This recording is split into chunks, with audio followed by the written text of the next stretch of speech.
যে ছবি আপনারা দেখতে পাচ্ছেন সেটা বর্তমানে এখন ধর্মতলার সেই ছবি আপনাদের দেখাচ্ছি।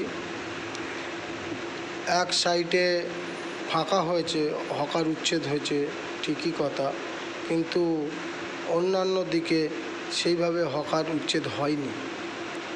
আজকে গিয়েছিলাম ধর্মতলাতে যাওয়ার পরে দেখলাম মেন রোডের পাশে বেশ কিছু জায়গা ফাঁকা হয়েছে, কিন্তু গ্র্যান্ড হোটেলের পাশে বা তার সামনে সেইভাবে হকার উচ্ছেদ হয়নি। আপনারা দেখতে পাচ্ছেন হকাররা যেমনই প্রতিদিন জামা কাপড় নিয়ে বসে ঠিক সেইভাবেই তারা বসেছে, কিন্তু উপরের যে ছাউনিগুলো আছে ছাউনিগুলো খোলা, এই আর তেমন কোনো পরিবর্তন নেই। আর হ্যাঁ, বাঁদিকে বেশ কিছু ডালা নিয়ে বসতো, সেই সবগুলো কিন্তু বন্ধ হয়ে আছে।